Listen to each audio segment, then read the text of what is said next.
에스겔 선지자가 부름을 받은 그 현장에 대한 아주 상세한 설명이 기록되어 있는 말씀입니다. 2장 말씀으로부터 계속 이어져 내려오는데요. 3장 1절에 보면은 하나님께서 그 에스겔에게 인자야 너는 발견한 것을 먹으라. 너는 이 두루마리를 먹고 가서 이스라엘 족속에게 말하라 하십니다. 이 두루마리는 앞에 보면은 2장 10절에 보면은 그가 그것을 내 앞에 펴시니 그 안팎에 글이 있는데 그 위에 애가와 애곡과 재앙의 말이 기록되었더라. 그러니까 하나님께서 이스라엘 백성들의 죄악에 대해서 심판하시는, 그래서 이스라엘이 멸망하고 이스라엘이 겪게 될 고난과 그런 어려움과 아픔에 대해서 기록되어 있는 그런 두루마리 말씀이었습니다. 이 말씀을 에스겔에게 받아 먹으라 하셔요.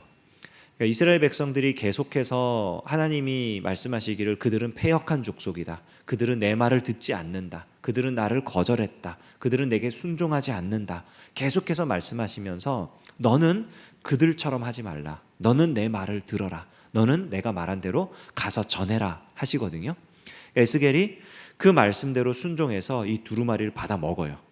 근데 이 두루마리에는 분명히 애가와 애곡과 재앙의 말이 기록되어 있었는데 이 두루마리를 먹어보니 3절에 보니까 내가 먹으니 그것이 내 입에서 달기가 꿀 같더라. 이런 말씀이 기록되어 있습니다. 그러니까 에스겔이 분명히 겉으로 봤을 때 이거는 별로 받아들이고 싶지 않은 말씀이에요. 별로 먹고 싶지 않은 그런 글들이 기록되어 있는 그런 두루마리입니다. 그러나 그것을 직접 받아보니 이게 꿀처럼 단 거예요.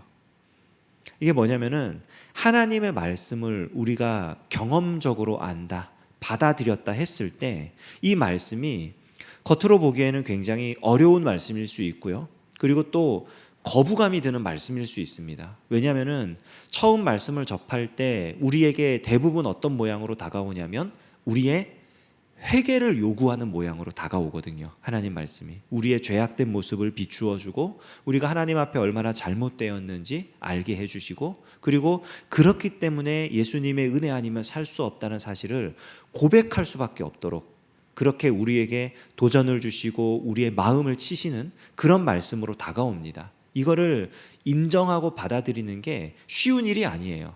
그러나 그 말씀을 받아들일 때 우리는 이 말씀이 진짜 꿀처럼 달구나. 내가 하나님 앞에 잘못 살아왔구나. 나를 치시는 이 말씀이 나에 대해서 심판하시고 나에 대해서 엄중한 경고를 하시고 하는 이 말씀이 실제로 나를 살리는 말씀이구나. 이것을 경험하게 됩니다. 에스겔이 그것을 경험한 거예요. 이스라엘 백성의 죄악을 놓고 하나님의 말씀을 있는 그대로 받으며 우리가 하나님 앞에 잘못 살았습니다. 하나님 앞에 회개하는 데서부터 이 말씀이 꿀처럼 달다고 하는 것을 에스겔이 경험하게 되는 것입니다. 이 꿀처럼 단 말씀을 경험한 에스겔에게 이제 하나님께서 그를 그의 사역지로 보내세요. 이제 가서 복음을 전해야 한다. 내 말을 전해야 한다 하면서 사역지로 보내시는데, 보내시면서 계속 말씀하십니다. 그들은 패역한 족속이다. 그들은 내 말을 듣지 않는다. 네가 말해도 아마 듣지 않을 거다. 왜냐하면 내 말을 듣지 않기 때문이다. 이게 지금 3장에만 나온 말이 아니고요. 2장에도 그 말씀이 나오고요. 에스겔 전체를 통해 가지고 하나님이 계속 말씀하십니다. 이스라엘 백성은 내 말을 듣지 않는다. 그들은 패역한 족속이다. 그들은 불순종한다. 그들은 나를 거역했다. 이 말씀을 맡아가지고 이제 가서 전할 사람에게 상식적으로 생각했을 때 내가 이제 너에게 말씀을 줄 테니 너는 가서 이것을 전해라. 네가 이 말씀을 전하면 그 사람들이 회개할 것이다. 그 사람들이 돌이킬 것이다. 너로 인해서 그 사람들이 참된 내 백성이 되고 그래서 놀라운 일이 일어날 것이다. 이렇게 말씀해 주시면 얼마나 좋아요. 기대가 생기고 희망이 생기고 힘이 생기잖아요. 근데 하나님이 끊임없이 말씀하세요. 그들은 패역한 족속이다. 그들은 불순종한다. 그들은 내 말을 듣지 않는다. 듣기만 해도 힘이 빠지는 말씀을 계속하십니다. 그런데 이렇게 말씀을 하시면서 에스겔에게 뭐라 그러냐면요. 내가 너를 굳게 할 것이다 그래요. 굳게 할 것이다. 여기 굳게 한다. 화가 금강석처럼 굳게 한다. 이마가 굳고 마음이 굳고 이런 사람들, 그들보다 더 내가 너를 굳게 할 것이다 하시는데, 이 굳게 하다라는 이 말이요, 에스겔이라는 이름에 들어가 있는 말과 똑같은 어원을 가지는 말입니다. 뭐냐면은 하나님이 직접 너에게 힘을 주겠다 하는 말씀이에요. 그러니까 이스라엘 백성들이 패역하고 반역하고 말을 듣지 않으니까 절망에 빠지고 희망 없는 그런 사역을 해라가 아니라, 그들이 너의 실력으로 너의 말재주로 너가 가서 한다고 해서 변화될 사람들이 아니기 때문에 내가 너한테 힘을 주겠다. 내가 너를 강하게 해주겠다. 나의 힘으로 너는 사역하도록 해라. 이렇게 말씀하시는 겁니다. 실제로 이 시대가요, 굉장히 힘든 시대입니다. 이스라엘 정말 한 명도 빠짐없이 모두 다 하나님을 거역하고 배반했느냐? 그건 아니에요. 솔직히 말해서. 실제로 이 에스겔 선지자가 사역했던 시대는 예레미야 선지자 그리고 다니엘이 함께 사역했던 시대입니다. 그 시대가 겹쳐요. 그러니까 예레미야 선지자는 예루살렘에서, 에스겔 선지자는 사로잡혀간 그 그발 강가에서, 그리고 다니엘은 바벨론 수도에서.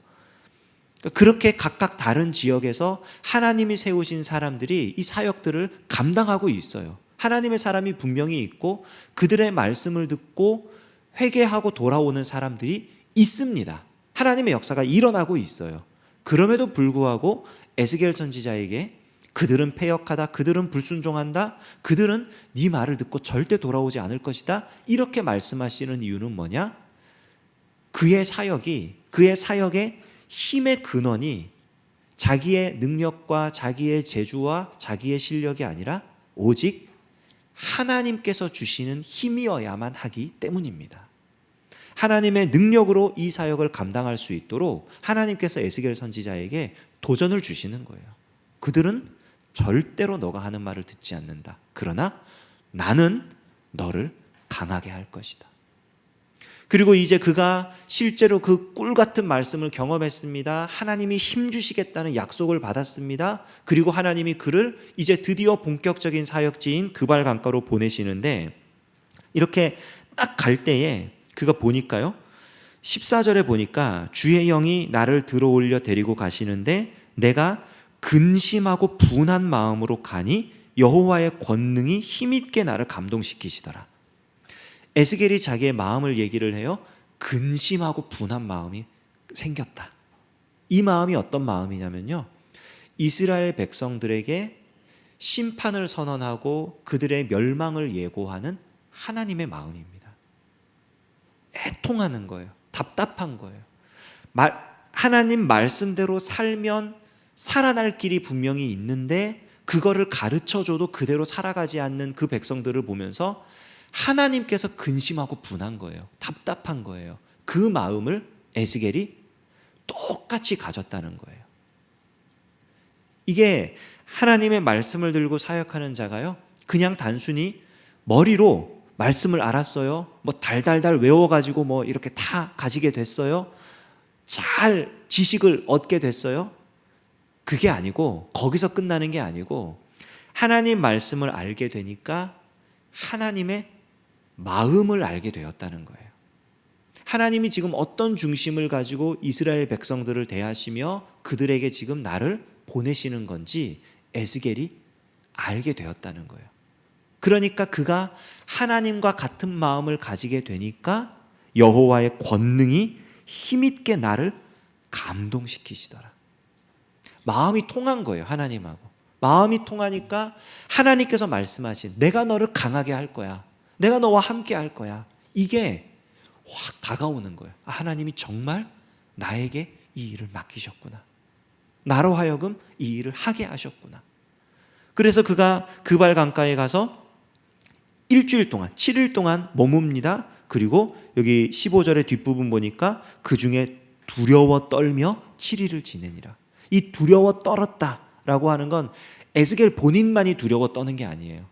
에스겔은 이 7일 동안 그냥 7일이라는 시간을 그냥 보낸 게 아니고요, 그 시간 동안 내적으로 하나님 말씀을 갈무리를 하는 겁니다. 이제 내가 선포하기 시작하면 하나님께서 말씀하신, 내게 주신 그 두루마리에 적힌 애가와 애곡과 재앙의 말을 선포해야 되는데, 이스라엘 백성들에게 당신들 다 망했어, 당신들 다 끝장났어, 이 선포가 아니에요. 지금 하나님 마음을 알게 되니 당신들의 이 모습에 대해서 하나님이 너무 안타까워하십니다.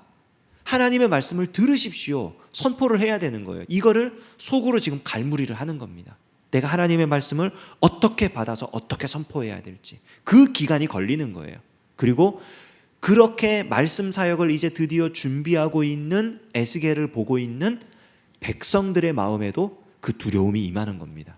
이제 저 사람의 입을 통해서 어떤 하나님의 말씀이 선언이 될지, 어떤 말씀을 우리에게 들려주실지 두려운 마음으로, 떨리는 마음으로 기다리게 되는 그런 7일이 필요했던 거예요. 오늘 이 말씀은 분명히 말씀 사역자에게 가장 먼저 적용되어야 할 말씀입니다. 목사와 같은 하나님 말씀을 잡고 그 말씀을 가르치고 선포하고 그 말씀을 선언해야 할 이 사람들이 이 에스겔처럼 먼저 말씀을 받아들이고 그 말씀의 꿀처럼 단 그 은혜를 경험하고 하나님께서 힘 주시는 그 능력대로 사역을 감당하며 그 말씀을 깊이 마음에 담아 하나님의 마음을 알고, 그리고 하나님께서 주시는 대로 그 말씀을 선포할 수 있도록, 이것은 두말할 여지 없이 분명히 말씀 사역자들에게 가장 먼저 적용되어야 할 말씀입니다. 그러나 말씀 사역자들에게 뿐만 아니라 이 말씀은요, 먼저 예수님을 믿고 그 예수님을 증거할 책임이 있는 먼저 그리스도인 된 모든 사람들에게도 똑같이 적용되는 말씀입니다. 하나님의 말씀을 내가 먼저 경험하고 하나님의 마음을 내가 알게 되고, 그리고 그 하나님의 말씀, 예수님의 복음을 아직 그것을 모르는 자들에게, 하나님을 몰라서 마음대로 살고 있는 자들, 말씀을 몰라서 옳은 길로 가지 못하고 있는 자들, 그들에게 선언하고 전파하고 그들을 잘못된 길에서 돌이켜 돌아오게 해야 할 책임이 있는 먼저 믿는 자들, 우리 모든 그리스도인들에게도 똑같이 적용되어야 할 말씀입니다.